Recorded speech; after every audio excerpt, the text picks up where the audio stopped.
تو علماء دیوبند کا الحمدللہ عقیدہ اور نظریہ کتاب میں موجود ہے. یہ ہماری کتاب ہے علماء دیوبند کی کتاب فتاوی رشیدیہ. اس فتاوی رشیدیہ کے اندر بھی مفتی عبدالرشید گنگوہی رحمۃ اللہ علیہ نے صراحت کے ساتھ اسی سوال کا جواب دیا ہے کہ حضور علیہ الصلاۃ والسلام کی ولادت کا ذکر کرنا جو صحیح روایات پر مبنی ہو، وہاں کچھ خرافات نہ ہو، بدعات نہ ہو، رسومات نہ ہو، رواجات نہ ہو، ان تمام رسومات و رواجات کو ایک طرف رکھتے ہوئے حضور کی ولادت کا تذکرہ کرنا ہم عبادت، بلکہ بہت بڑی عبادت، مستحب بالائے مستحب، عبادت بالائے عبادت ہم اس کو سمجھتے ہیں. چیزائے کہ ہم پہ یہ الزام، اور وہ بھی ناروا اور ناجائز الزام ہم پہ ڈالا جائے کہ علماء دیوبند حضور علیہ الصلاۃ والسلام کی ولادت کے تذکرے کو ناجائز سمجھتے ہیں، یہ بالکل ہم پر تہمت ہے. ہاں بالکل تہمت ہے. البتہ ایک بات ہے جو آگے آ رہی ہے، وہ سوال نمبر 22 کے تحت بھی وہ مسئلہ آ رہا ہے. تو چونکہ وقت کم ہے، میں اس نشست کے اندر اسی سوال کو سوال نمبر 21 کو ہی انشاءاللہ حل کروں گا. اگلی نشست میں سوال نمبر 22 کو بیان کیا جائے گا. وہ مسئلہ کیا ہے، میں ایک مثال دینے کی کوشش کروں گا، آپ مثال سے مسئلہ سمجھیں گے. طواف کے بارے میں یہ مسئلہ آیا ہے کہ طواف بہت بڑی عبادت ہے، بہت بڑی عبادت، اور طواف کے صرف 7 چکر کاٹے جاتے ہیں. اگر کسی شخص نے 7 چکر کے بجائے 8واں چکر عمدن اور قصدن کاٹا، اس کے ایمان کا مسئلہ کھڑا ہو سکتا ہے. آپ انہی مشرکین عرب کی ان جدید نسل سے سوال کریں، اگر ان کا کسی جگہ کوئی قابل اعتماد دارالافتاء ہو، ان سے سوال کریں. اگر کوئی مسلمان جان بوجھ کر عملاً اور اعتقاداً 7 چکر طواف کے بجائے 8 چکر طواف کاٹے، کیا اس کا ایمان برقرار رہتا ہے؟ دوسرا سوال کرے، اگر کوئی شخص نماز فجر کی 2 فرض رکعات کے بجائے 4 رکعت پڑھنے کا ارادہ کرے اور پڑھ بھی لے، عقیدتاً بھی اور عملاً بھی اور اعتقاداً بھی، کیا اس کا ایمان رہا؟ اگر وہ شادی شدہ تھا، کیا اس کا نکاح برقرار رہا؟ اسی طریقے سے مسلمانوں کی عادت ہے کہ وہ ہر نماز کی ہر رکعت کے اندر 1 رکوع کرتا ہے. کیا اگر 1 رکوع کے بجائے 2 رکوع سے کام لیا جائے تو ان مشرکین عرب کے دارالافتاؤں سے سوال پوچھے کہ کیا دوسرا رکوع عملاً اور اعتقاداً کرنے سے اس کا ایمان برقرار رہا؟ ہر رکعت کے اندر 2 سجدے ہوتے ہیں. اگر کسی نے 2 کے بجائے 4 سجدے کیے، یہ سمجھتے ہوئے کہ 2 سجدوں پر اتنی جنت ہے تو 4 پر کتنی بڑی جنت ملے گی، تو اس کا ایمان اور نماز رہی یا گیا؟ یہ سوالات ان سے پوچھنے کے بعد ان کی طرف سے جواب تو یہی آنا ہے کہ اس کی عبادت بھی گئی، اس کا ایمان بھی گیا. اگر علماء دیوبند کے دارالافتاء میں یہ سوال آ جائے، ہمارا جواب یہی ہوگا کہ جس شخص نے 8واں طواف کیا اس کا ایمان بھی گیا اور طواف بھی ٹوٹا. جس نے دوسرا رکوع کیا عملاً اور اعتقاداً، اس کی نماز بھی ٹوٹی، اس کا ایمان بھی ختم ہوا. جس نے 2 سجدوں کے بجائے تیسرا سجدہ کیا، چوتھا کیا، عمدن کیا، اعتقاداً کیا، اس کی نماز بھی گئی ختم اور اس کا ایمان بھی ختم ہوا. جب دارالعلوم دیوبند کا یہ فتویٰ منظر عام پہ آئے، پھر کوئی دوسرا مکار میدان عمل میں آ جائے اور لوگوں کو یہ دھوکہ دینے کی کوشش کرے، دیکھو علماء دیوبند کا عقیدہ ہے کہ سجدہ کرنے سے نماز ٹوٹ جاتی ہے، طواف کرنے سے جو ہے ایمان ختم ہو جاتا ہے، رکوع کرنے سے انسان کا ایمان ختم ہو جاتا ہے.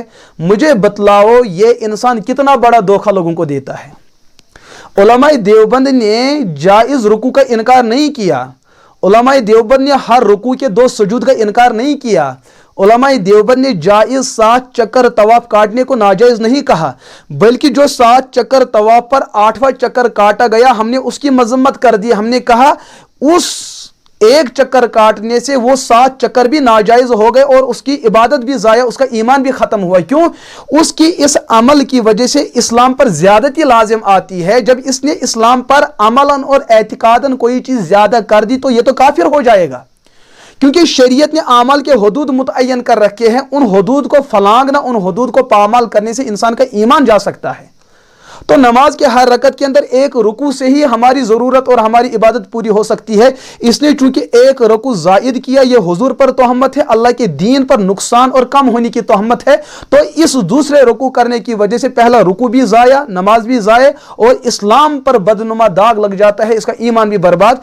तो असल में इंसान की इबादत गलत नहीं है, बल्कि इबादत पर जो कुछ इजाफा किया जाता है उस इजाफे की वजह से असल इबादत नाजायज हो जाती है।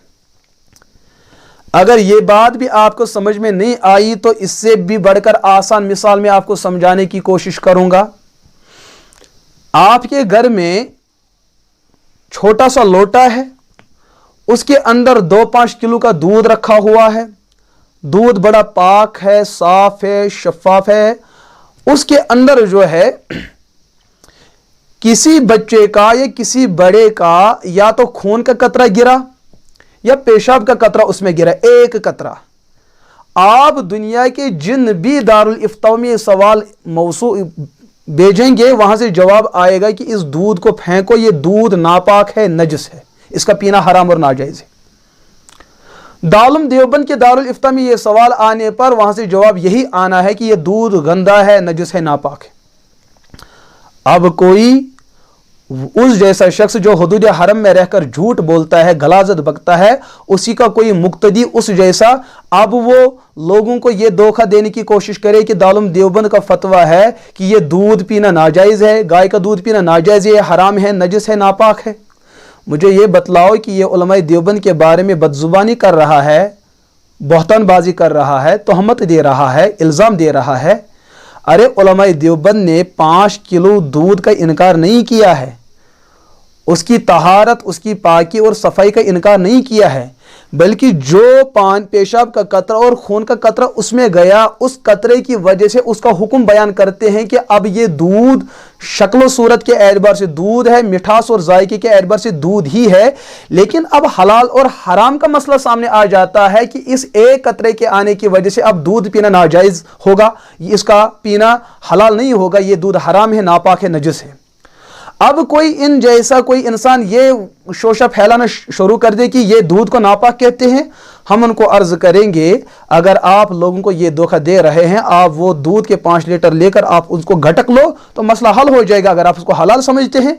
हमारा फतवा उस नापाकी की वजह से जो नापाकी उसमें आ गिरी है, यही सूरत हाल आप जहन में रखें। हुजूर की विलादत का तज़किरा करना ईमान है। हुजूर के विलादत से लेकर वफात हर महाज हर उन्वान को बयान करना ईमान है। लेकिन यह तज़किरा कुरान और सुन्नत की रोशनी में होना चाहिए, सही अहादीस की रोशनी में होना चाहिए। सहाबा किराम रज़ी अल्लाह अन्हुम अजमईन ने जिस तरीके से हुजूर की विलादत का प्रचार किया है वैसे करना चाहिए। हजरत सहाबा किराम रज़ी अल्लाह अन्हुम अजमईन ने हुजूर की सीरत को जैसे बयान किया, जैसे समझा और समझाया, उस लहजे में, उस अंदाज में, उसी कैफियत और कमियत के साथ बयान करना हुजूर के जिक्र विलादत का ईमान है, इस्लाम है। लेकिन अगर आप जिक्र विलादत मिलादुन नबी के उन्वान के नीचे झूठ बकना शुरू कर दो, मौजू और मनगढ़ंत अहादीस बयान करना शुरू कर दो और फिर उन मौजू हदीस को हुजूर की तरफ जोड़ दो, सहाबा की तरफ जोड़ दो, ताबईन, मुहद्दिसीन, मुफस्सिरीन की तरफ जोड़ दो, जबकि वो सब लोग इस झूठ से पाक है और बरी है, लेकिन आप चंदा गरमाने के लिए, मजलिस गरमाने के लिए, जेब भरने के लिए हुजूर के सीरत के नाम पर, हुजूर की विलादत और मीलाद के नाम पर लोगों के सामने जो बदतरीन से बदतरीन झूठ बोल रहे हैं। उलमाए देवबंद इस तज़किरे विलादत के कायल है कि आप इस विलादत के तज़किरे में झूठ बोलते हैं, हम उस झूठ की तरदीद करते हैं। चूंकि लोग आपके सामने मिलादुन नबी के उन्वान की वजह से जुड़ते हैं, लेकिन लोग अच्छे नाम की वजह से जुड़ते हैं, आप उस अच्छे नाम के नीचे झूठ फैलाते हैं, आप बिदआत को रिवाज देते हैं, आप खुराफात को रिवाज देते हैं, हुजूर अलैहिस्सलातु वस्सलाम की अजमतों को आप अलैहिस्सलाम खाक में मिला रहे हैं, सहाबा किराम की अजमत को आप, सहाबा किराम की अजमत रज़ी अल्लाह अजमईन की अजमतों को आप अलैहिस्सलाम खाक में मिला रहे हैं। हम इस चीज की तरदीद करते हैं। हम हुजूर की जिक्र विलादत का इनकार नहीं करते हैं, वो हमारे आंखों का सुरमा है, वो हमारा ईमान है, वो हमारे दिल का करार है, भला उसका इनकार कैसे किया जा सकता है। हम आपकी मलम्मत साजी, आपकी मक्कारी और आपकी अय्यारी का इनकार करते हैं कि आप गलत कर रहे हैं।